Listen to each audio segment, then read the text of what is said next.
V současné situaci, kdy české firmy bojují s dopady krize, kdy firmy v zemích SNS, protože o Dalším východu já nejsem oprávněn a ani schopen příliš podrobně hovořit, takže mluvíme o zemích SNS, což je naše doména.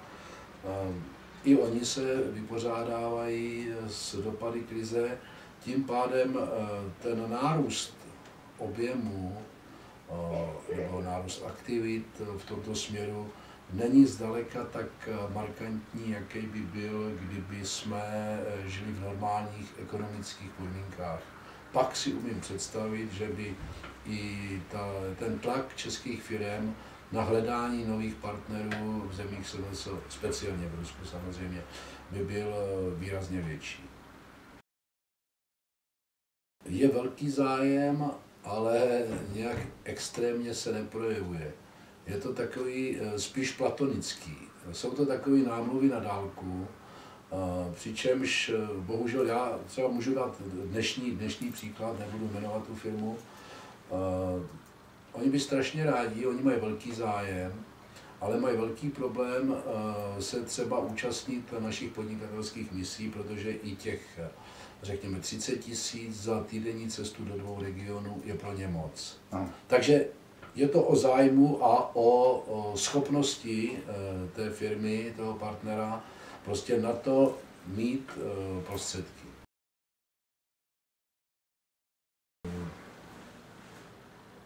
Regiony byly, jsou a zůstanou tím cílem, který my pokládáme za správný pro expanzi českých firm.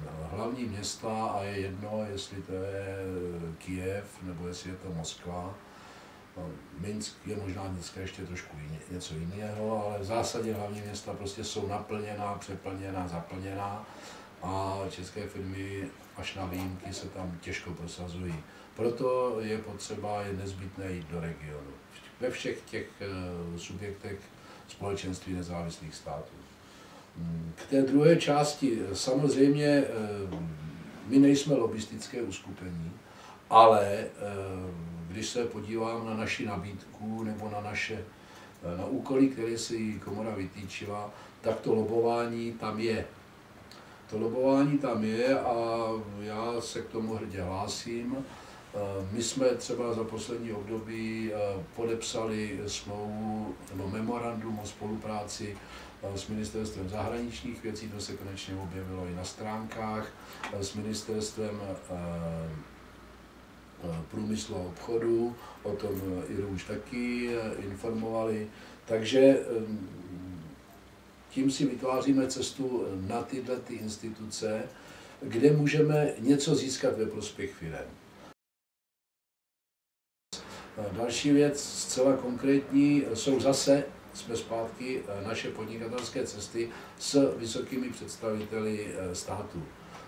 Lidi, jako je pan předseda Senátu Přemysl Sobotka, jako je i předseda Poslanecké sněmovny Vlček, jsou vstřícní a dokáží s firmami komunikovat při této cestě a nebojí se tam na místě u těch místních partnerů za konkrétní firmy lobovat. A já si myslím, že to je konkrétní projev té naší pomoci těm firmám. Máme komplikovanou situaci v tom, že parlamentní volby, které jsou naplánovány, nám trošku odčerpávají ty klasické partnery, s kterými jsme jezdili a kteří nám otvírali dveře. Máme komplikovanou situaci v tom, že Česká republika nemá v Rusku velvyslance, za měsíc a půl nebude mít velvyslance na Ukrajině, takže ta situace je v tomto směru složitější, protože nám trošku chybí ty otvírači dveří. Přesto všechno máme naplánováno, na první pololetí můžeme být trošku konkrétnější, máme naplánovány mise jednak do Ruska, bude to s ministrem financí a bude to s předsedou Senátu parlamentu České republiky, Přemyslem Sobotkou. A máme naplánováno několik akcí typu seminář, konference, v kterých chceme nabídnout českým firmám nové informace z těch teritorií, která je zajímají. No a druhá polovina roku začne standardně, to znamená 15. září, jestli se nemýlím, na strojírenském veletrhu v Brně bude Evropský business den. V letošním roce jednáme s našimi partnery v Minsku a s velvyslanectvím Běloruska v Praze o tom, že bychom další den udělali business den Běloruska, protože Bělorusko se už jako součást projektu Východní partnerství stává docela zajímavým a přitažlivým bodem pro české firmy, které se ho v minulosti, na rozdíl od firm francouzských a německých a dalších, bály. Ale to už je politikum, takže takhle nějak vypadá ten náš program. Do toho budou samozřejmě vstupovat akce ad hoc. Chceme udělat i vlastní misi na Ukrajinu, uvidíme, jak se bude vyvíjet situace po volbách.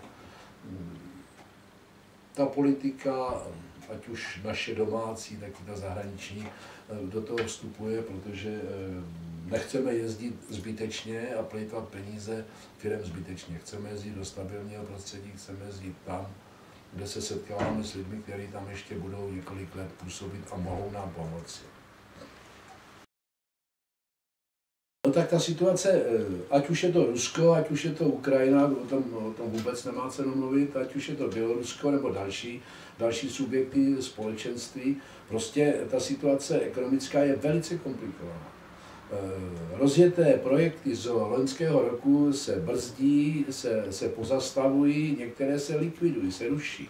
To znamená, že i když všichni chápeme, že tady máme velkou perspektivu, že to teritorium je zajímavé, tak dnes se tam daleko složitěji můžeme dostat, to za prvé, a za druhé, náklady, které jsou spojeny se vstupem na tento trh, s realizací tohoto trhu, jsou poměrně vysoké a dnes, kdy české firmy mají své domácí ekonomické problémy, je staví do pozice toho platonického milence, který by rád, ale nemá na to.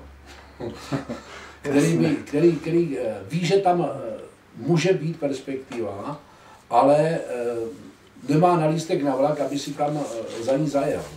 Ano. Bohužel to je, takhle já vnímám současnou situaci.